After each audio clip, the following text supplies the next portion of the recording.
Rivers families, my name is Allison Berg. I'm the new elementary instructional coach to support teachers and students in mathematics. By now, you have received the take-home math bag. We are hoping that you and your student enjoy playing math games at home. We are going to go over the materials that you received and some of the instructions for the deck of card games and the dice games. We really hope that you enjoy spending time together and have fun building math fluency. Each bag includes a deck of cards, a pair of dice, a pencil sharpener with a pencil, a sheet protector, a dry erase marker. It's also a good idea to have a few blank pieces of paper, and then the last thing, your game instructions. The sheet protector and the piece of paper work together as a whiteboard. Simply slide it into the sheet protector, and then use the dry erase marker to do some math. Super easy, and it wipes off very clean. Some of the games that you play with a deck of cards, it's really helpful to have a zero. So if you take your deck and you just take these 3 cards out, turn those into 0 cards by using a permanent marker and making a big 0 on it. This is my friend Erica, and she's going to be joining us as we play some math games today. Bye! This game is called I Spy. For this game, all you need is your deck of cards, but you don't need those 0 cards that we made just a little bit ago. So we're going to set those to the side. You're going to lay your cards out in a 13 by 4 array. What that means is you're going to put 13 cards across the top. 1, 2, 3, 4, 5, 6, 7, 8, 10. 4 down. So you're going to have 4 rows of 13.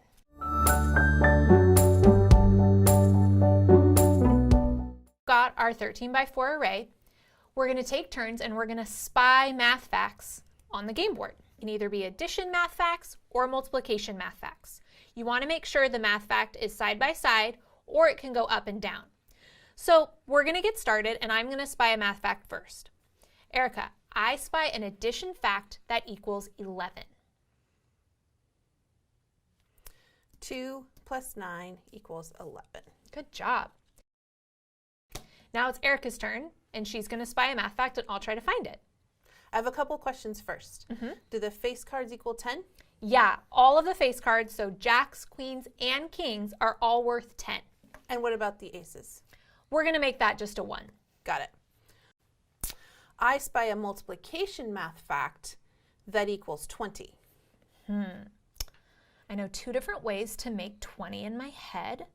It's either going to have to be 2 times 10 or 5 times 4. I see 5 times 4 first. Now it's my turn.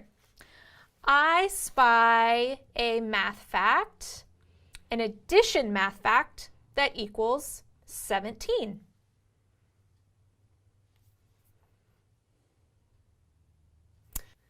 Ten and plus 7 equals 17. Good job. I spy a multiplication math fact that equals 18. 18. There's only a couple ways to make 18. Oh, I spy one. 9 times 2. Whoop. There we go. At this point in the game, you can see that we have a lot of empty spaces. And so if you want to rearrange the board to fill in those empty spaces, you totally can. But really, you just play the game, keep finding math facts, going back and forth, taking turns. Have fun!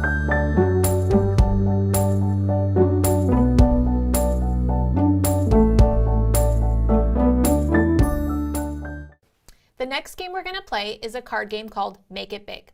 A few things before you play.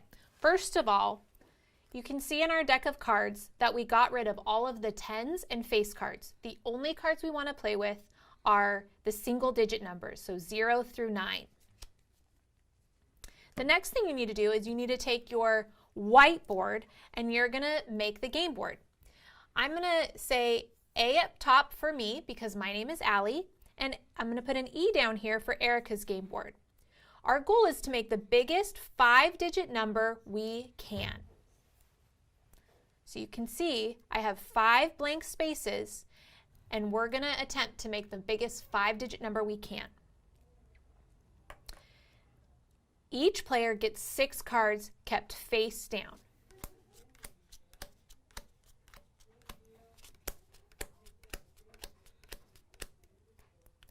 We are going to flip 1 card over at a time, and then we're going to decide where to put it in our 5 spaces. Now we have 6 cards but 5 spaces, so you can take 1 card and dump it in the trash can over here. It's like a discard pile. But once you put a number in an empty space, you cannot change it, and the goal is to make the biggest number possible. I'll go first. 7. 7's pretty close to 9, but it's not quite as big as I really want it to be. So I'm going to put my 7 in this spot. Now it's your turn. Good choice. Ooh, I got an 8. Ooh. There's only one number that's bigger than 8 that we're playing with right now. I think I'm going to go ahead and put it in that spot. The very first spot. So Yep. her number is going to start with, all right. Oh, a 1. A 1 is small. That's not going to help me make a big number. I'm going to discard the 1. Your turn. Right. Ooh, I got a 5. 5 is a number that's it's kind of in the middle. Yeah. I think I'm going to put the 5 right there. Put the 5 kind of in the middle of your number 2. That's what I would have done. All right, here's my next card. A 0. Oh, no. I already used my discard to put in the trash can. Well, I'm going to put my 0 at the very end. I really could use a number between 5 and 8 right now. Let's see what we get. Oh, a 4. Well, I'm not going to put it between the 5 and the 8. Okay. I think I'll put it right next to the 4. Next to the 5.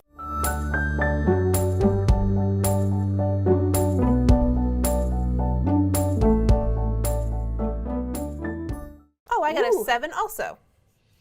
Okay, well, Erica wins this round of Make It Big because her number, 87,543, is bigger than my number, 67,730. Good job. Thanks. Should we play again? Yeah, let's do another round.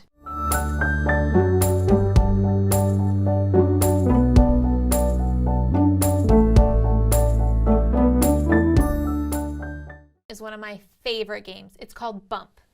There's a couple things that you need in order to play this game. First of all, I've got my deck of cards, and this is a 0 through 10 deck, so I've removed all of the face cards. The second thing you need is each person needs a couple, like a handful of tokens. These tokens we're playing with are just small buttons. We have yellow buttons and blue buttons, but as long as you have 2 different items, like 2 different colors of small Legos, maybe you use 2 different types of noodles, macaroni versus the spiral kind of noodles, or different beans, kidney beans versus lima beans. Each person is going to need a small handful of items, and they need to be different in some way. Pennies and dimes are also a really good choice. Then you're going to need your bump board, and the last thing that you need is a special scorecard called a 10 frame. Let me show you really quick how to make a 10 frame. Draw a line down the middle, side to side, and then 4 lines going up and down to make 5 boxes on top, 5 boxes on the bottom. All right, here's our bump board. And the special thing that you want to notice about the bump board is the operation over here in the corner. This first game is going to be called the subtraction game. And what we're going to do is we're each going to draw cards, and we're going to subtract the number we draw from 14. That's the rule for this game. And then we take our token and we put it on the board. So I'll go first. I have a 3. 14 minus 3 is 11. So I'm going to put my blue token on 11. Your turn, Erica. Okay, 14 minus 1 is 13. I'll put mine right there. Very good. 14 minus 2 is 12. 14 minus 8 is 6. 14 minus 3 is 11 again. I already have a blue token there, but I'm going to double up. So 2 blue tokens go on 11. Okay. 14 minus 2 is 12. Well, you already have a 12, but I just got 12. So I get to bump you off, right? Yes, you do. So over here on the 11 that I did just a second ago, because it was already my spot, I can double up my token. But because Erica just got a 12 and it was my spot, but now it becomes her spot. So she bumps me off and she gets to put my token on her scoreboard. The goal is to fill up your entire scoreboard with your opponent's tokens. All right, let's see if I get to bump you. 14 minus 3 is 11. Oh man, she bumped my double stack. She gets both tokens. So the game continues on and on until the entire 10 frame is filled up with your opponent's tokens, and that person is the winner.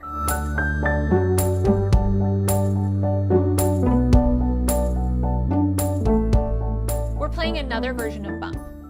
The way you play Bump when you do a different version is exactly the same, so really pay attention to this operation up here in the corner. As you can see, the operation is times 7. So every card we draw, we're going to multiply it by 7 and put our token down. Go ahead. 7 times 0 is 0. 7 times 6 is 42. Good job. It is hard. And if you have trouble, remember you have a multiplication chart on the front of one of your packets that you can always refer to, but only do it in the case of emergencies. 7 times 9 is 63. 7 times 2 is 14. 7 times 9 again. Oh, lucky you. Again. Ooh, I hope I get a 9. 7 times 7 is 49. 7 times 6, I get to bump you. Oh, she bumped me. 42. All right, now I hope I get to bump you. 7 times 9. No. Woohoo! I get to bump her double stack, and that's going to fill up 2 spots on my 10 frame. Okay. 7 times 3, 21. And remember, this game goes until you fill up your entire 10 frame, and then you have a winner.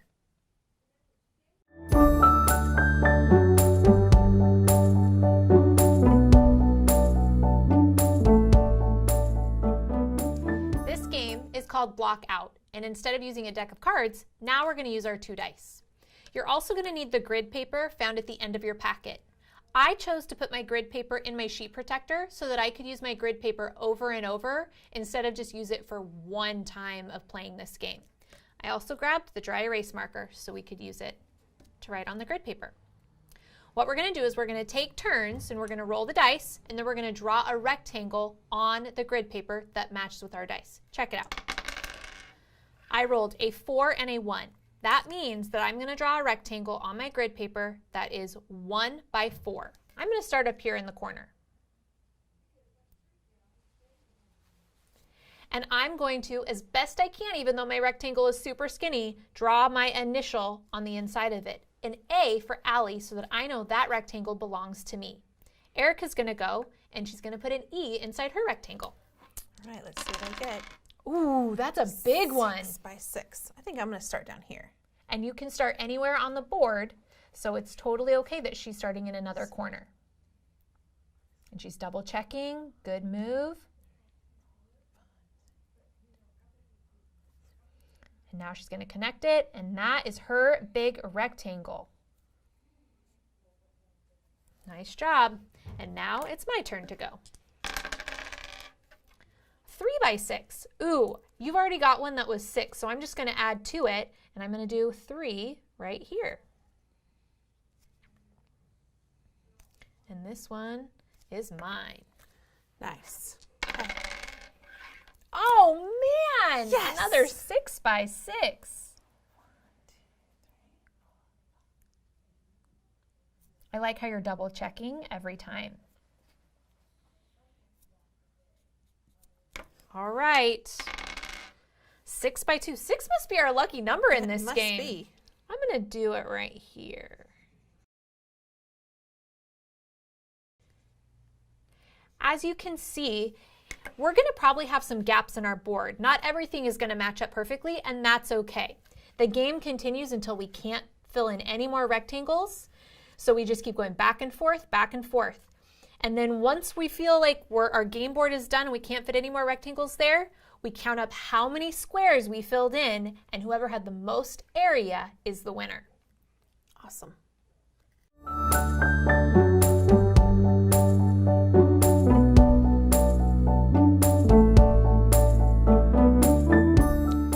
This is a dice game called 100, 1, and out. For this game, you're only going to need one die, and then you need a game board. Again, I just used my sheet protector, and I set up my game board like this. There are 6 blank lines, all joined with an addition sign, and then there's an equal sign to the 7th blank line.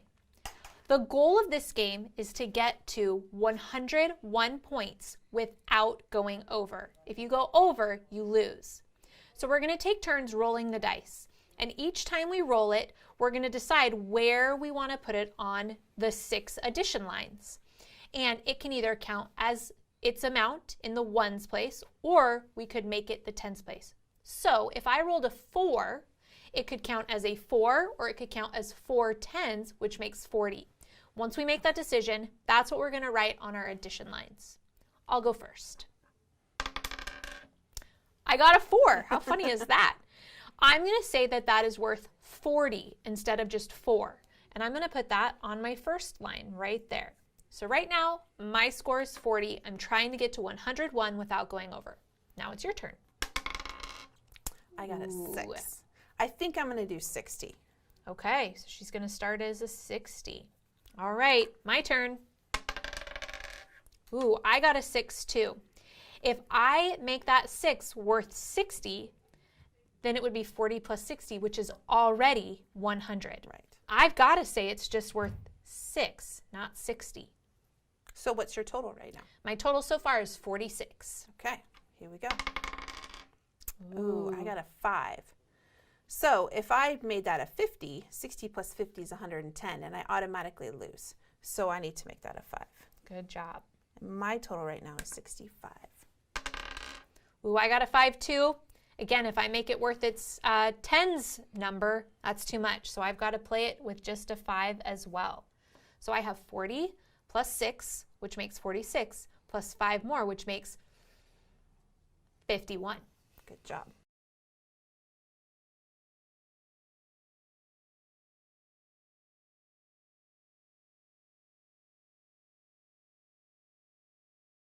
It's 84. I was so close. Look at how close our scores were, 86 versus 84, but mine was bigger and I was closer to 101. So I win that round, but let's play again.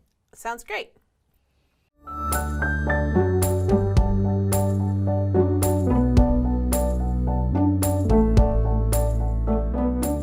The last game we're going to play is called Trash Can Game.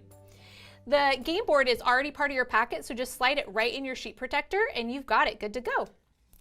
I'm going to roll the dice once, and then I'm going to decide, do I want to put that number in the hundreds place, the tens place, or the ones place? And we're going to roll a total of 4 times. We can throw only one roll out, Erica. And you and I will take turns. Can we move the numbers around, or are they stuck? Nope, the numbers are stuck once you put them on the board. Got it. A 1. Well, that's a small number, and I'm trying to make a big number here. I'm throwing that in the trash can. Now it's your turn. A 3. Ooh, that's kind of a small number too. That's a tricky one. That is a hard one. I think I'm going to put it in the ones place. Good call. Another 1. Oh my goodness. I have to use it. It's going to go in the ones place. Ooh, a 6. Good That's roll. kind of a, That's the highest, biggest number on a number dice. we can use. Yep. There you go. Ooh, I got a 5. I have to put it in the tens place because I got to try to get a 6 to beat you. A 4. You're going to play the 4. You're not going to throw it away. I'm not. All right, here's my last roll. Oh, my number is 151. Yours is 643. The last step to the game is to take our number and write it down. And then we also need to rearrange this number and make the biggest number we could. So out of the digits that I have, the biggest digit is 5. So 511 is the biggest number that I could make with those. When I compare those, I see that 151 is much smaller, so 151 is less than 511. You want to try yours? Sure. So 643. I can't make, that's the biggest number with those. So 643. And those two numbers are equal. So 643 equals 643. Nice. Good job. We could play again. It's pretty quick. Yeah. While we didn't play all of the games that were in the kit, we really hope that you learned a thing or two about some of the trickier ones. If you come across any of the games and have any questions, don't hesitate to reach out to your teacher. They really do know how to play these games too, and they can help you out. We hope that you learned something and that you had a ton of fun. Good luck.